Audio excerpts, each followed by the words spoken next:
जम्मू कश्मीर के रामबन के पैरनोट में 5 किलोमीटर लंबी रामबन गोल सड़क धंसने से 30 से ज्यादा घरों में दरारें आ गई हैं। रोड पर क्रैक हो गई है। आधिकारिक बयान के मुताबिक रामबन के पैरनोट इलाके में 20 से 23 आवासीय घरों में दरारें पड़ गई हैं। परिवारों को सुरक्षित स्थानों पर ले जाया गया है। सड़क को अवरुद्ध कर दिया गया है और मार्ग पर किसी भी वाहन को चलने की अनुमति नहीं है। अधिकारियों ने कहा कि रामबन में स्थानीय लोग और नागरिक प्रशासन के स्वयंसेवक लोगों को सुरक्षित स्थानों पर ले जाने में सहायता कर रहे हैं। साथ ही कुछ परिवारों को पहले ही सुरक्षित स्थानों पर पहुंचाया जा चुका है। संपत्ति को हुए नुकसान का फिलहाल अभी आकलन हो रहा है। आपको बता दें कि संगलदान क्षेत्र के डुक्सर दलवा गाँव में गूल और रामबन के बीच सड़क संपर्क टूटने से भी करीब 16 घर क्षतिग्रस्त हो गए थे। रामबन से बिलाल वानी की रिपोर्ट। ये है कि ये नेचुरल डिज़ास्टर है, इसमें किसी का कोई रोल नहीं है इतना ज़्यादा कि कैसे हुआ कैसे नहीं हुआ, बट इसकी जद में जो है वो हमारे लगभग 50 के करीब घर जो है वो आए हैं।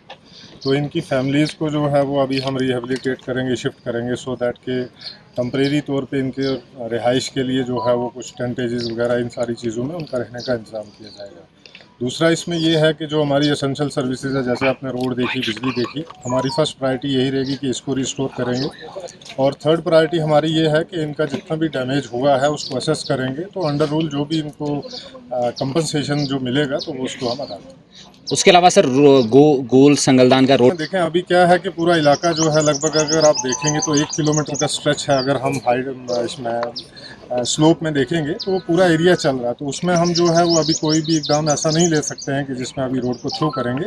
लेकिन हमने दूसरी जो इसकी अल्टरनेट रोड है उसको जो है वो थ्रू करेंगे, और बाकी जो चीज़ें हैं वो रेलवे वालों के साथ भी बात करके उसमें भी जो फैसिलिटीज़ लोगों के लिए अवेलेबल होंगी वो प्रोवाइड। कितने लोग, कितने उनके लिए क्या रहने का, खाने का अरेंजमेंट नहीं वो करेंगे उसके लिए, वो पूरा उसके कितने मकान सर इसकी जद में आए तकरीबन?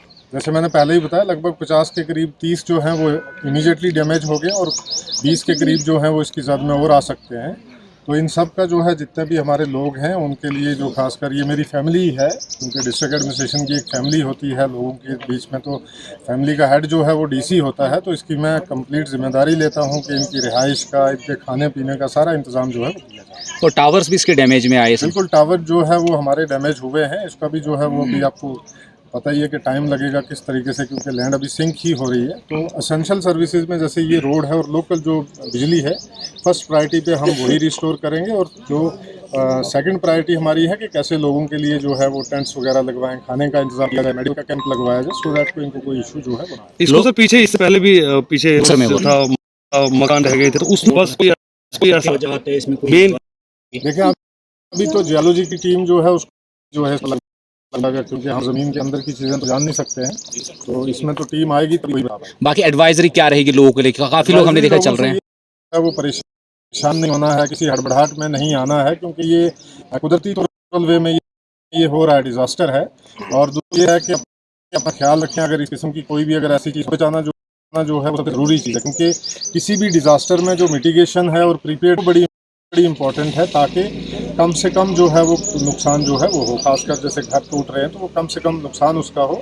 और दूसरी चीज़ ये है कि हमारा रिस्पांस टाइम जो है वो बहुत फास्ट होना चाहिए, सो दैट कि इसके लिए अभी हम कैंप करेंगे। हमारी एक टीम जो है वो 24/7 यहीं पे कैंप करेगी, और उसमें जितना भी जो चीज़ें होंगी एरिया को भी जज किया जाए।